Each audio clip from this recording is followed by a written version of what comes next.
Bem, pessoal, meu nome é Juarez Cassiano de Lima Júnior. Eu vou apresentar aqui o trabalho intitulado Umidade Relativa do Ar Estimada com dados de temperatura do ar para o semiárido cearense no Inovagre 2020.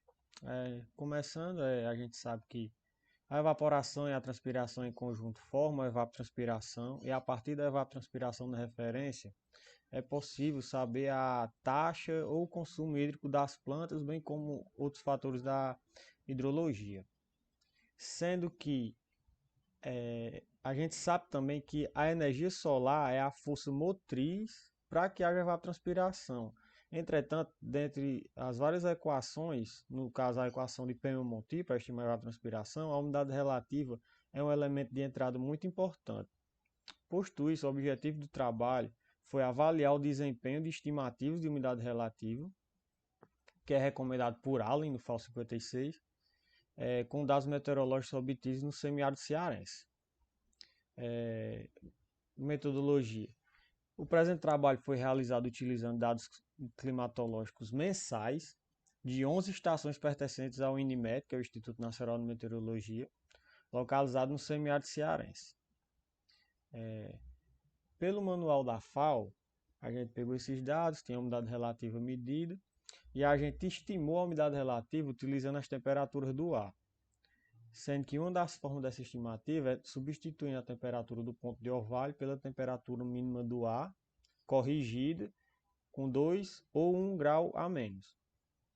A partir dessa temperatura, a gente calculou as pressões de vapor do ar, tanto a de saturação como a atual, e fez a relação para estimar a umidade relativa em três opções: subtraindo 1 grau da temperatura mínima, subtraindo 2 graus da temperatura mínima e subtraindo um valor ajustado para cada cidade.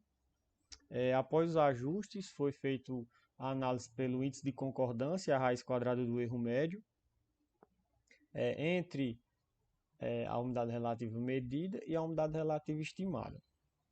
Indo para os resultados, a partir do ajuste, a gente vê que na primeira figura, que é a comparação entre a umidade relativa estimada e medida, que o R quadrado, o coeficiente de determinação, subiu de 0,67 quando utilizado valores fixos de 1 ou 2 graus a ser subtraído para 0,97 para o valor ajustado. Entretanto, a gente tem que prestar atenção que isso é um valor geral das estimativas gerais.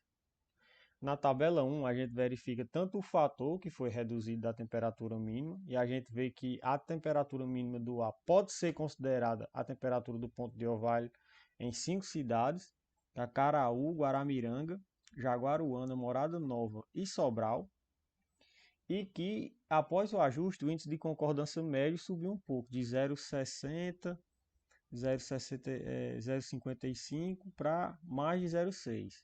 E a raiz quadrada do erro médio também diminuiu um pouco após o ajuste, sendo que só foram obtidos índices de concordância superiores a 0,8 para apenas três cidades, que é Jaguaruana, Morada Nova e Sobral. Verificando a figura 2, a gente vê a quantidade de super e subestimativas para cada opção. Verificando aqui a temperatura mínima subtraída de 1, ela subestimou a umidade relativa de menos 2,5 até superestimativas de 11%, ou seja, uma amplitude de mais ou menos 13% de umidade relativa. Quando a temperatura mínima foi subtraída de 2 graus, esse erro aumentou porque ela superestimou variando de 1 até 15% a umidade relativa, ou seja, uma faixa de 14, um pouco mais de 14%. E quando um valor ajustado para cada cidade, essa sub e superestimativa caiu para mais ou menos 7%. Assim, a gente pode concluir que após o ajuste verificou-se uma melhoria nas estimativas da umidade relativa média do ar e que a TO pode ser considerada igual a TN para alguns locais. Entretanto, as estimativas mensais de umidade relativa, ajustadas ou não possibilitam resultados satisfatórios para todos os locais no semiárido cearense. Muito obrigado pela atenção de vocês.